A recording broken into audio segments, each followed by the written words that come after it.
ولا يتكلم أحد بموت رسول الله إلا ضربته. جئتك أؤمن بالله وبرسوله وبما شئت به. وقد أعذرت إليكم وأعذرتموني.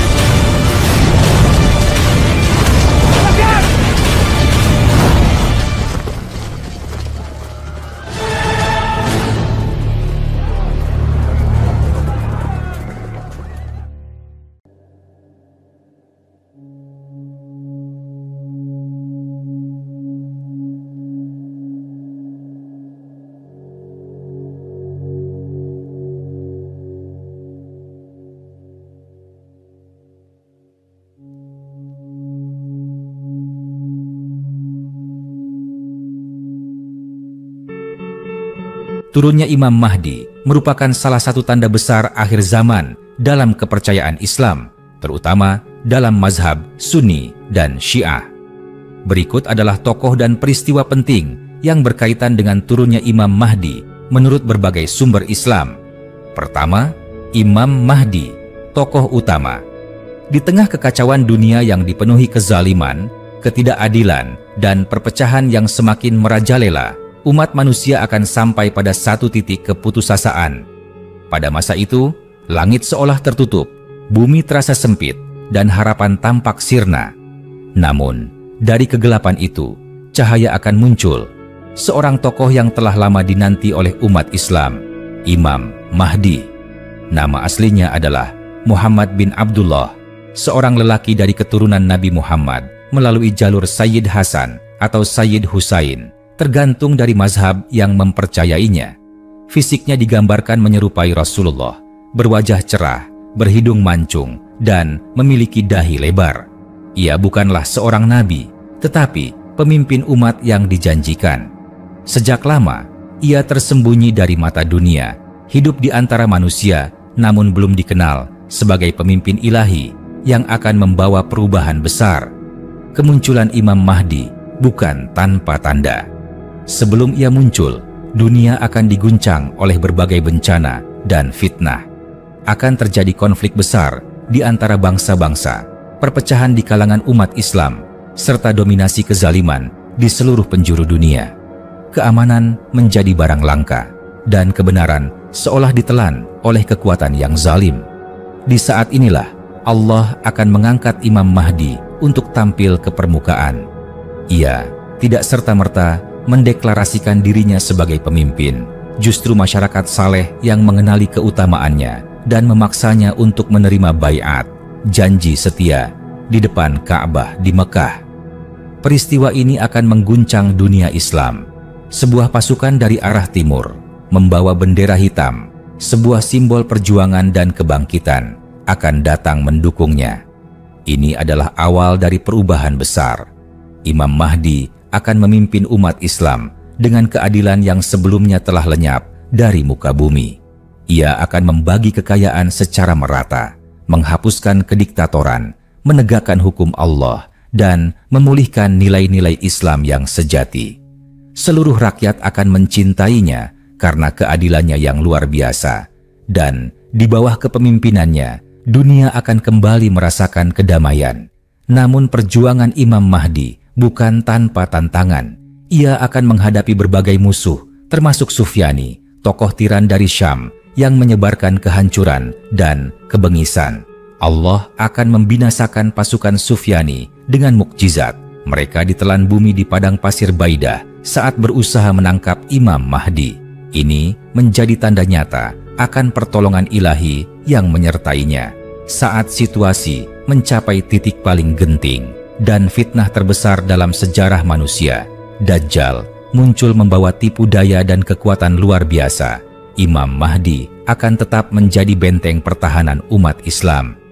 Dalam klimaks perjuangan ini, Nabi Isa akan turun dari langit di Menara Putih Damaskus dan salat di belakang Imam Mahdi sebagai tanda bahwa kepemimpinan akhir zaman berada di tangan Imam Mahdi dan bahwa Nabi Isa datang bukan sebagai pembawa syariat baru, melainkan untuk menguatkan dan melanjutkan perjuangan umat Islam. bersama Nabi Isa, Imam Mahdi akan menghadapi Dajjal dalam pertempuran besar. Dajjal akhirnya dibunuh oleh Nabi Isa, namun Imam Mahdi tetap menjadi tokoh sentral yang membawa dunia kembali kepada fitrah keimanan. Kepemimpinannya akan berlangsung selama 7 hingga 9 tahun. Dalam beberapa riwayat, ada yang menyebut hingga 40 tahun, masa yang penuh dengan keadilan dan kemakmuran. Setelah wafatnya, dunia akan kembali berada di jalur menuju kiamat. Imam Mahdi bukan sekadar tokoh apokaliptik, tetapi simbol harapan, keadilan, dan kebangkitan spiritual. Ia adalah jawaban atas doa jutaan orang yang menginginkan pemimpin sejati, yang tidak hanya menguasai dunia dengan kekuatan, tetapi menaklukkan hati manusia dengan ketakwaan dan kejujuran. Kedua, Nabi Isa. Di tengah gemerlapnya kehidupan yang penuh dengan kegembiraan dan ketenangan, seringkali umat manusia dikejutkan oleh kehadiran sosok yang membawa pesan penuh makna. Seorang pemimpin yang bukan hanya sekadar guru, tetapi juga seorang utusan Tuhan. Nabi Isa, putra Maryam, adalah salah satu dari 5 nabi ulul azmi yang diutus dengan membawa wahyu besar yang tak hanya menuntun umatnya, tetapi juga menjadi bagian penting dalam sejarah umat manusia.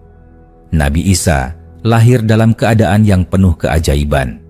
Kisah kelahirannya terjadi dalam suasana yang luar biasa. Ibunya, Maryam, adalah seorang wanita yang sangat saleh, yang dikhususkan oleh Allah untuk menjadi ibu dari seorang anak yang akan membawa cahaya bagi umat manusia. Maryam, yang hidup dalam kesucian, tiba-tiba merasakan tanda-tanda kedatangan seorang anak tanpa melalui pernikahan. Kisah ini mengguncang masyarakat saat itu, namun Maryam tetap dengan keyakinannya bahwa ini adalah takdir Allah. Allah berfirman dalam Al-Quran tentang kelahiran Nabi Isa.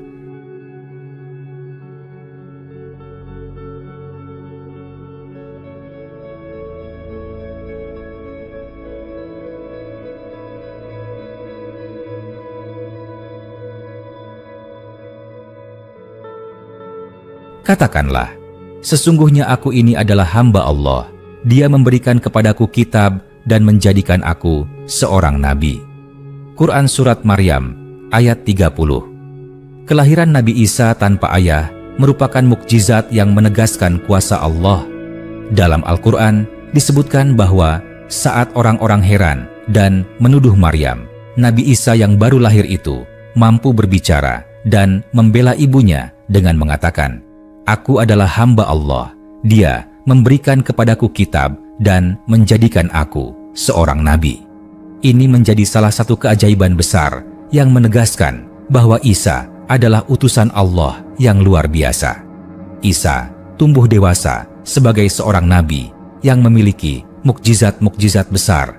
Ia diberi kemampuan untuk menyembuhkan orang sakit, menghidupkan orang yang telah meninggal, dan memberikan penglihatan kepada orang buta, semua dengan izin Allah.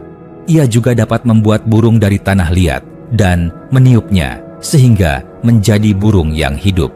Mukjizat-mukjizat ini bukan untuk kesombongan, tetapi sebagai bukti bahwa ia adalah utusan Allah yang datang untuk mengajak umat manusia kembali kepada jalan yang benar, jalan yang penuh dengan kebaikan dan ketakwaan. Meskipun Isa membawa wahyu dari Allah, yaitu Injil, dan mengajak umatnya untuk menyembah Tuhan yang Maha Esa, tidak sedikit dari mereka yang menolak ajaran-ajarannya. Bahkan, mereka menganggapnya sebagai ancaman terhadap status quo dan kekuasaan mereka.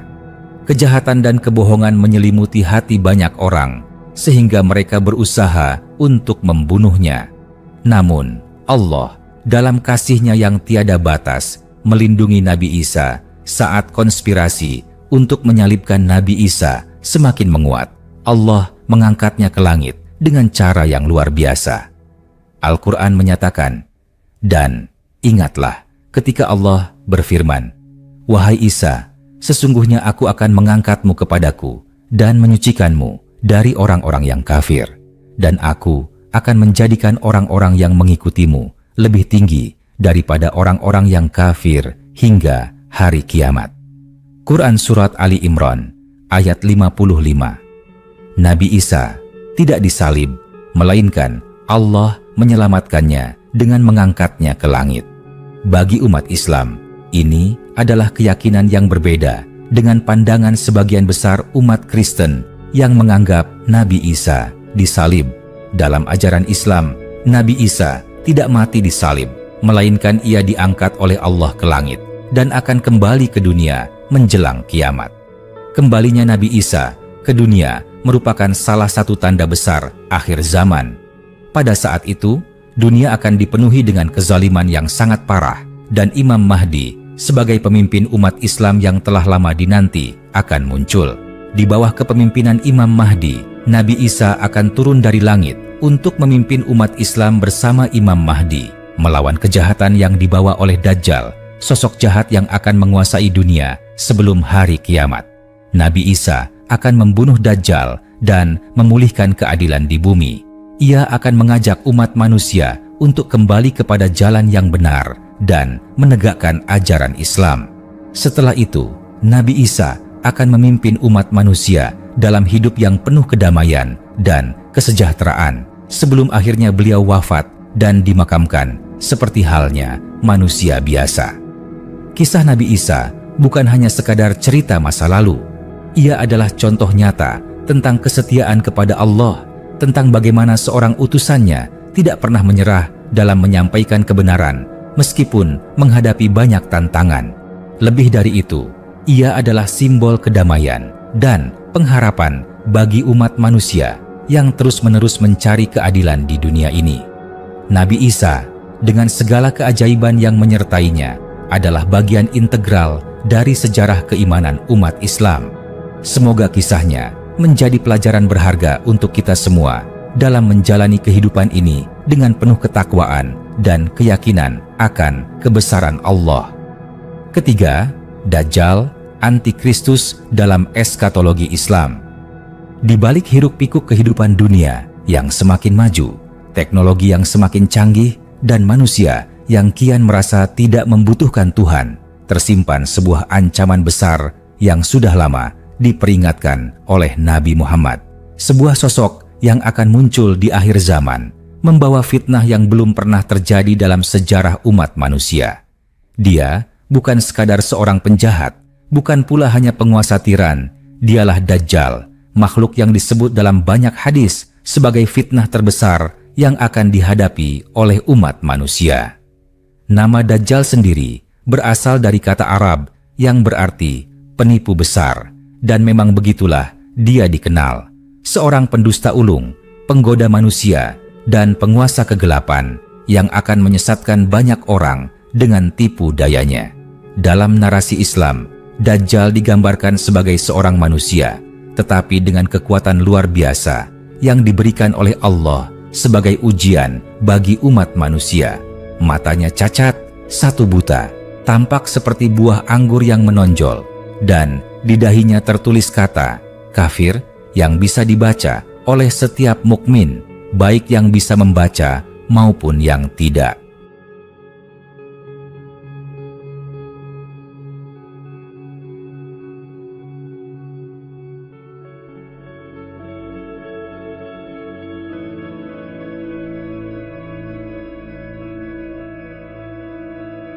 Kisah munculnya Dajjal dimulai pada masa dunia berada di titik nadirnya. Kekacauan melanda, perang merajalela, dan iman menjadi barang langka. Dajjal akan muncul dari arah Khurasan, atau dalam beberapa riwayat disebut dari daerah timur, diiringi oleh 70.000 orang Yahudi dari Isfahan memakai jubah panjang. Ia akan mengklaim dirinya sebagai seorang nabi, lalu meningkat menjadi pengakuan sebagai Tuhan. Disinilah fitnahnya mencapai puncak. Ia akan melakukan hal-hal yang tampaknya seperti mukjizat, menghidupkan orang mati, menurunkan hujan, dan membuat bumi menumbuhkan tanaman. Namun, semua itu adalah tipuan dan sihir, bukan kebenaran. Banyak manusia akan tertipu. Mereka yang imannya lemah, yang matanya hanya tertuju pada dunia, akan mudah mempercayainya. Ia akan memberi makanan kepada yang lapar, air kepada yang haus, kekayaan kepada yang miskin, tetapi semua itu dengan syarat sujud dan mengakui Dia sebagai Tuhan. Siapapun yang menolak akan diusir, disiksa, bahkan dibunuh. Namun, mereka yang menerima sejatinya telah menjual imannya kepada kehancuran. Namun, Allah tidak membiarkan umatnya dalam kegelapan tanpa petunjuk. Nabi Muhammad telah mengajarkan kepada umat Islam agar selalu membaca surat Al-Kahfi, terutama 10 ayat pertama dan 10 ayat terakhirnya, sebagai pelindung dari fitnah Dajjal. Sebab, hanya dengan kekuatan iman dan ilmu, manusia bisa selamat dari jeratnya. Kemunculan Dajjal bukan akhir dari segalanya, tetapi awal dari sebuah babak besar dalam sejarah umat manusia. Ketika fitnah Dajjal memuncak dan dunia seolah berada dalam genggamannya, maka Imam Mahdi, pemimpin akhir zaman dari keturunan Nabi, akan muncul untuk memimpin umat Islam. Namun, Imam Mahdi tidak sendirian. Saat itulah Allah akan menurunkan seorang nabi yang telah lama diangkat ke langit, Nabi Isa. Nabi Isa akan turun dari langit di Menara Putih di Damaskus, mengenakan 2 kain berwarna kekuningan dengan rambut yang meneteskan air. Ia akan bergabung dengan Imam Mahdi, dan dalam suatu peristiwa besar, Nabi Isa akan membunuh Dajjal. Pembunuhan ini bukan dengan senjata, tetapi dengan napasnya, yang menurut riwayat akan mematikan Dajjal ketika sang pembohong mencium bau napas sang Nabi dari kejauhan. Dengan matinya Dajjal, berakhirlah salah satu bab tergelap dalam sejarah umat manusia. Kemenangan berada di pihak iman, dan dunia akan kembali dipenuhi dengan keadilan dan kedamaian. Namun, pesan yang ditinggalkan tetap kuat, bahwa fitnah Dajjal bukan hanya peristiwa di masa depan, tetapi bisa juga tercermin dalam kehidupan sekarang, ketika kebenaran dikaburkan, ketika materi mengalahkan nilai-nilai spiritual, dan ketika manusia lebih memilih dunia daripada akhirat. Dajjal bukan sekadar tokoh mitologis, tetapi simbol peringatan dari Allah, bahwa iman harus dijaga, bahwa kebenaran harus terus diperjuangkan, dan bahwa dunia ini hanyalah tempat ujian menuju kehidupan yang kekal. Keempat, pasukan dari timur. Pada saat dunia berguncang karena ketidakadilan, ketika tirani merajalela dan umat Islam tercerai-berai dalam kelemahan, sebuah harapan akan muncul dari arah yang tak disangka-sangka. Dari ufuk timur, terbitlah sekelompok pasukan yang telah lama disebut-sebut dalam nubuat Rasulullah. Mereka bukan pasukan biasa. Mereka adalah pasukan yang membawa bendera hitam, simbol dari kebenaran yang bangkit setelah lama terkubur oleh kebatilan. Inilah yang dikenal sebagai pasukan dari timur. Dalam berbagai riwayat, Rasulullah bersabda, "Apabila kalian melihat bendera hitam datang dari arah Khurasan, maka datangilah mereka, sekalipun kalian harus merangkak di atas salju, karena di antara mereka ada Khalifah Allah, yaitu Imam Mahdi." Hadits riwayat Ibnu Majah. Khurasan, dalam konteks sejarah dan geografi Islam, mencakup wilayah luas yang kini meliputi sebagian Iran, Afghanistan, Turkmenistan, dan sekitarnya. Dari tanah itulah sebuah gelombang kebangkitan akan dimulai.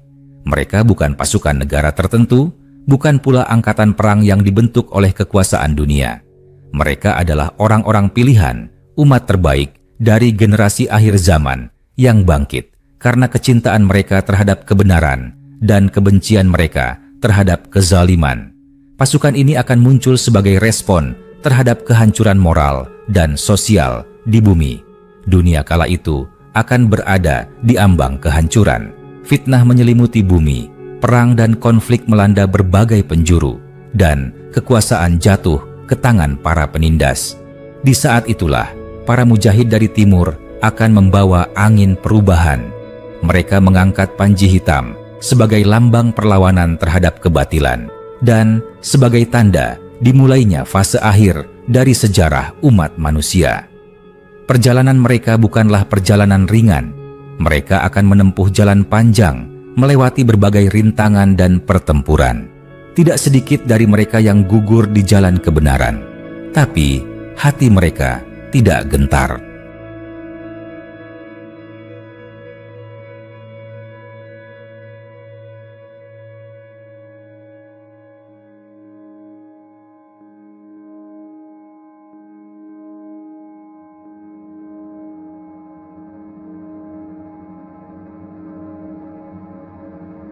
Sebab mereka tahu bahwa perjuangan mereka bukan semata demi kemenangan dunia, tapi demi menyambut seorang pemimpin agung yang telah dijanjikan Allah dan Rasul-Nya, Imam Mahdi. Di tengah kegelapan dan ketakutan, pasukan dari timur akan menjadi pembuka jalan. Mereka akan menghancurkan tirani, menggulingkan kekuasaan zalim, dan mempersiapkan dunia untuk hadirnya sistem keadilan yang sejati. Dalam perjalanan mereka, pasukan ini akan terus bergerak hingga akhirnya mencapai tanah suci, Mekah, tempat di mana Imam Mahdi akan dibaiat oleh para ulama dan orang-orang saleh. Baiat ini bukan sembarang pengangkatan pemimpin. Ini adalah penegasan bahwa dunia memasuki babak baru, sebuah fase di mana keadilan akan ditegakkan dengan sebenar-benarnya. Pasukan dari timur akan berdiri di barisan terdepan bersama Imam Mahdi. Mereka adalah pengawal, penjaga, dan pendukung utama sang pemimpin. Mereka akan ikut serta dalam berbagai pertempuran penting, termasuk menghadapi musuh besar umat Islam, Dajjal. Bersama Imam Mahdi dan kelak bersama Nabi Isa yang turun dari langit, pasukan ini akan menjadi bagian dari kemenangan agung umat Islam dalam pertempuran akhir zaman. Namun, lebih dari itu, pasukan ini juga adalah simbol kebangkitan spiritual. Mereka mewakili semangat jihad fisabilillah yang tulus, semangat membela agama, dan nilai-nilai ilahi ketika mayoritas umat telah lalai.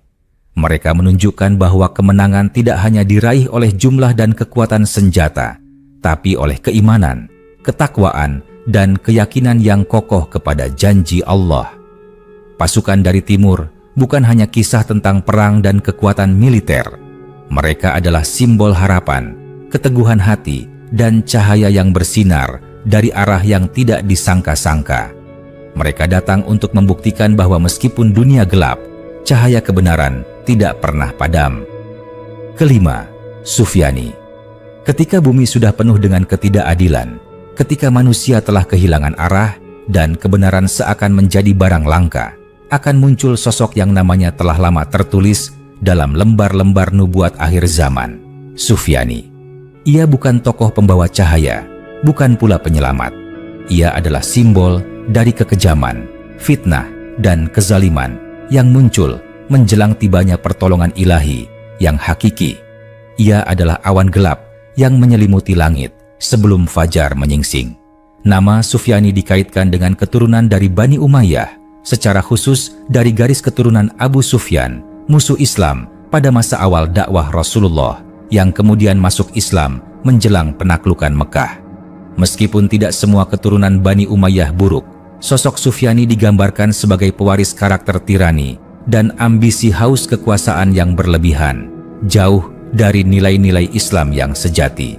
Dalam banyak riwayat, Sufyani disebut akan muncul dari wilayah Syam, sebuah kawasan yang mencakup Suriah, Lebanon, Yordania, dan Palestina pada masa lampau.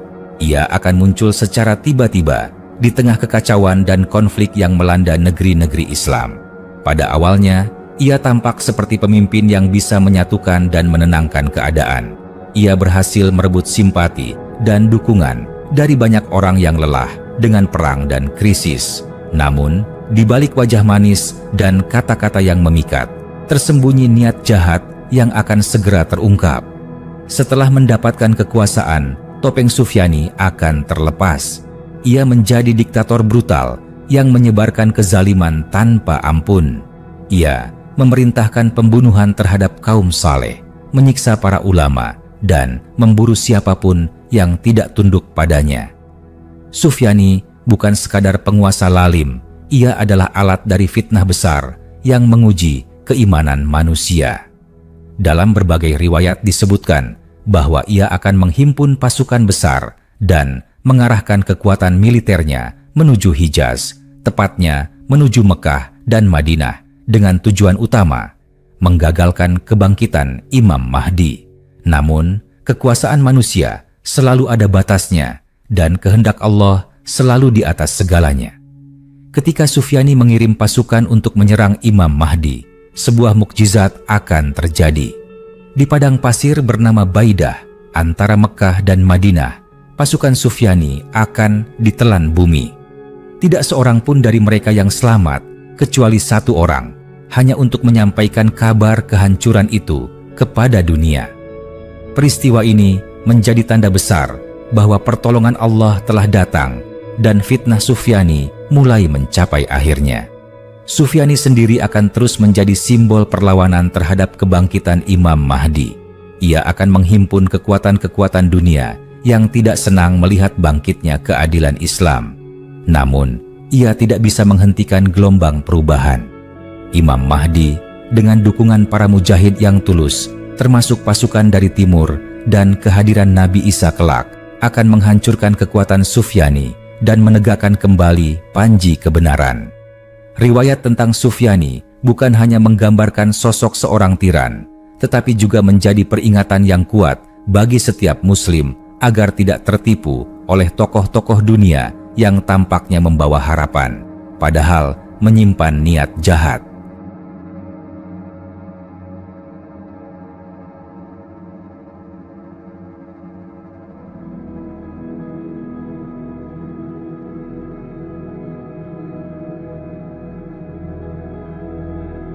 Fitnah Sufyani bisa saja hidup dalam berbagai bentuk dalam kehidupan sekarang. Saat kekuasaan digunakan untuk menindas, saat agama dijadikan alat untuk kepentingan pribadi, dan saat kebenaran dibungkam demi kekuasaan. Sufyani adalah badai yang datang sebelum turunnya hujan rahmat. Ia adalah bayangan gelap sebelum cahaya kebenaran bersinar. Kehadirannya dalam sejarah akhir zaman bukan untuk diagungkan, tetapi untuk diwaspadai sebagai pengingat bahwa kezaliman akan selalu tumbang di hadapan keimanan yang tulus dan pertolongan Allah yang pasti. Turunnya Imam Mahdi adalah bagian dari rangkaian besar tanda-tanda akhir zaman dalam Islam. Ia akan bekerja sama dengan Nabi Isa dalam menghapus kezaliman dan membawa perdamaian sebelum datangnya hari kiamat.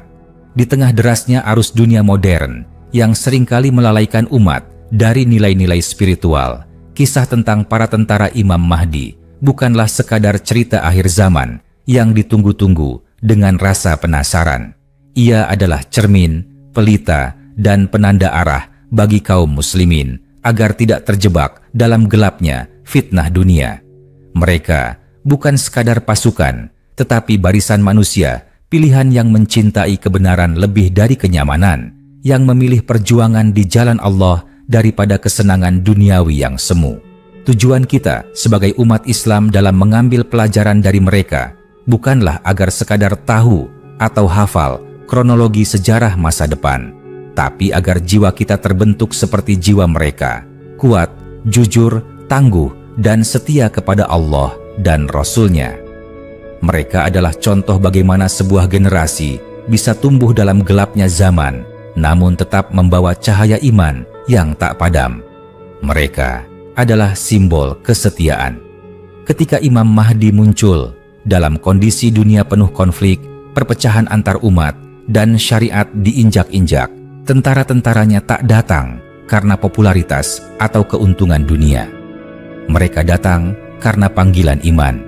Mereka tidak peduli jumlah lawan, mereka hanya peduli apakah mereka berada di jalan yang benar. Pelajaran ini menjadi penting bagi kita hari ini, bahwa kesetiaan kepada prinsip Islam jauh lebih mulia daripada mengikuti arus mayoritas yang menyesatkan. Mereka adalah teladan keberanian. Bukan keberanian tanpa tujuan, tapi keberanian yang lahir dari keyakinan bahwa kemenangan sejati adalah ridha Allah. Mereka berdiri melawan Dajjal, pasukan kejahatan, dan kekuatan dunia yang menindas Islam. Keberanian mereka tidak muncul tiba-tiba. Ia tumbuh dari hati yang bersih, dari amal yang ikhlas, dari ilmu yang benar. Ini pelajaran penting bagi kaum muslim saat ini, bahwa keberanian sejati tak lahir dari senjata atau kekuasaan, tapi dari iman yang kokoh dan cinta yang mendalam kepada Islam. Mereka adalah contoh ukhuwah yang sejati. Dalam barisan tentara Imam Mahdi, tak ada tempat bagi ego, sukuisme, nasionalisme, atau persaingan duniawi. Mereka bersatu dalam satu kalimat, La ilaha illallah, Muhammadur Rasulullah. Mereka adalah contoh nyata bahwa persatuan umat bukanlah mimpi jika dasar iman dijadikan pondasi.